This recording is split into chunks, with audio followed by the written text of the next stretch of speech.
Você já imaginou que a Terra, muito antes da história humana, já era palco de uma história profunda e secreta que nenhum livro de ciência jamais conseguiu contar? Sejam bem-vindos ao canal da Teoria da Razão. Eu me chamo Thaisa Máximo, sou bióloga, pesquisadora e revisora dessa obra que nós estamos estudando a cada semana. Pois é, meus amigos, antes mesmo da Guerra dos Mundos, a inteligência criadora já havia iniciado um plano secreto, o Projeto Terra. E este plano não era um plano comum. A Terra era um laboratório vivo, pulsante, cheio de mistérios e vida primitiva. Um lugar onde tudo era bruto, denso, caótico, mas cheio de propósito. Naquela época, a Terra já era habitada pelos gigantescos dinossauros, mas o que ninguém sabe é que esses dinossauros foram criados a partir da energia trina pura, a partir da energia da ilusão, quando esta ainda não era contaminada. Os dinossauros carregavam dentro de si o magnetismo puro e tinham a função essencial de conter, organizar e redistribuir essa energia densa da criação que a família Trina havia separado. Só que tudo mudou quando houve a queda dos engenheiros. Quando eles caíram, corrompidos pelo ser cobra e por Lúcifer, a energia Trina também foi afetada. Ela deixou de ser pura, se tornou instável, mutante, difícil de controlar. E isso exigiu da inteligência criadora uma resposta ousada: transformar o Laboratório Terra em um campo de reeducação e readaptação desses engenheiros caídos. A Terra, que já era um laboratório, também passou a ser uma prisão cósmica, mas não uma prisão qualquer. Ela se tornou um campo pedagógico de evolução, um campo de testes e de desafios para esses seres caídos. E foi nesse cenário que os engenheiros caídos chegaram.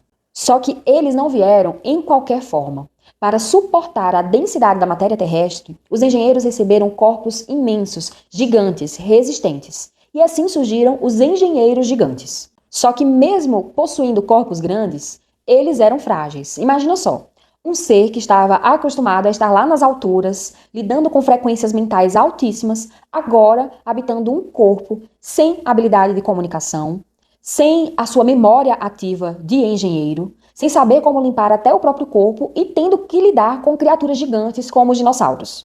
Aqueles gigantes, no início, eram praticamente como mendigos da evolução, sem identidade, deslocados, sem saber praticamente o que fazer. Eles estavam ali, num planeta completamente estranho a eles, convivendo com dinossauros, com os povos que também haviam sido enviados para cá após a Guerra dos Mundos, e eles se depararam com uma realidade completamente inóspita para eles. Já os povos eram pequenos, frágeis e estavam ali praticamente como crianças tentando sobreviver àquele ambiente completamente caótico. Foi nesse cenário bruto, denso, caótico que um dos engenheiros gigantes fez algo que mudou tudo. Ao invés de se entregar à dor da queda, ele olhou ao seu redor e decidiu agir. Usando o que ainda restava da sua memória ativa, criou armas, esculpiu ferramentas, observou a natureza e a utilizou a seu favor. Esse pequeno gesto foi, na verdade, um grande salto evolutivo. Foi um marco do início da adaptação dos engenheiros caídos à matéria terrestre. E essa adaptação, de forma consciente, era o que a inteligência criadora esperava desses engenheiros. Isso era o que precisava acontecer, que eles utilizassem a dor da queda como alavanca para reconstruir as suas virtudes. Não mais como seres celestes intocáveis, mas como seres conscientes, experimentando limites e superando-se dentro deles. Só que a gente precisa lembrar que eles não estavam sozinhos. Naquela mesma terra habitavam os majestosos dinossauros, e eles não estavam nela por acaso. Esses seres colossais não foram criados como predadores para sair destruindo tudo que vissem pela frente. Na verdade, eles foram criados como verdadeiros guardiões energéticos. Eles continham em seus corpos a energia trina pura, transformada em magnetismo instintivo. Eram movidos praticamente pela fome, pelo acasalamento e pela proteção da espécie.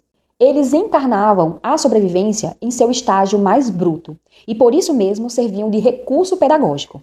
E aí você pode estar se perguntando, mas por que recurso pedagógico? Sim, a gente está falando de um recurso pedagógico para esses engenheiros caídos. Porque a convivência deles com os dinossauros os forçava a desenvolver habilidades como estratégia de defesa, união entre si, observação da natureza e, mais do que isso, dava o impulso necessário para que os engenheiros saíssem da estagnação. A própria presença dos dinossauros era um campo de aprendizado. E aqui também entra um ponto muito especial. Tudo isso se passava enquanto os povos, pequenos, frágeis e cheios de inocência, caminhavam pela terra tentando sobreviver. Diferente dos engenheiros, eles não sabiam criar, não inventavam ferramentas, não planejavam estratégias. Só que eles tinham um aspecto muito precioso, que era a coragem de tentar. Eles observavam, imitavam e aprendiam com os gigantes. E assim, aos olhos da inteligência criadora, esse ato de copiar não representava um roubo, era simplesmente um instinto de sobrevivência, era um aprendizado considerado legítimo. E então, tudo ruiu. O que parecia ser o início de uma reestruturação se converteu em mais uma queda. O projeto Terra, assim como o projeto Lunar, entrou em colapso. E não foi uma explosão, foi um desmoronamento em cadeia. O céu escureceu, a terra se abriu em fendas colossais e o fogo emergiu como se reivindicasse tudo de volta. As árvores tombaram, os rios se tornaram fumaça e tudo aquilo que um dia foi chamado de lar desapareceu. Engenheiros gigantes, dinossauros e povos, todos foram varridos, dizimados por essa calamidade que ressoou como um segundo eco da Guerra dos Mundos. E, dessa vez, ninguém escapou ileso. Os poucos que sobreviveram em um luto muito profundo. Eles vagavam sem rumo, as perdas eram irreparáveis, as mortes muitas. E a única coisa que restava, diante de toda aquela ruína, era um único sentimento de arrependimento. Pela primeira vez em toda a sua trajetória, os engenheiros passaram a olhar para dentro. Durante eras, eles haviam resistido à ideia de que haviam caído e tinham se convencido de que estavam na Terra apenas sobrevivendo. Mas agora, diante do fim daquilo que nem mesmo era perfeito, eles choraram. E nesse choro veio um sussurro, um pedido, um clamor mudo. Perdoa-nos, Criador. Ainda é possível voltar? Ainda é possível fazer o caminho de volta? Esse momento foi muito sagrado, porque foi ali, no fundo do poço evolutivo, que eles começaram a lembrar da sua própria essência. Não mais por orgulho, não por uma posição, mas agora por um desejo real de reconstrução. Foi o primeiro gesto autêntico de humildade desde a queda na Lua. E a inteligência criadora ouviu. Ela não respondeu com palavras, com milagres imediatos, mas deu a oportunidade de reconstrução de suas vidas. O Criador permitiu que a Terra fosse reconstruída, que um novo ciclo fosse iniciado, que a partir daquele solo obscurecido pelo fogo e pelas lágrimas, pudessem brotar as sementes da redenção. E esse foi o início da próxima etapa, ainda mais desafiadora, a era da consciência moral, da reconstrução de valores e da criação dos vários tipos de sistemas, simples, múltiplos, que depois de muito tempo abririam espaço para a chegada do filho binário. Só que esse é um assunto que fica para a próxima aula. Se hoje aprendemos algo com o Projeto Terra, nós podemos dizer é que a evolução exige coragem. Coragem para cair, coragem para admitir a queda e principalmente coragem para se levantar. Com esses aprendizados, os engenheiros entenderam que o passado não define o nosso futuro.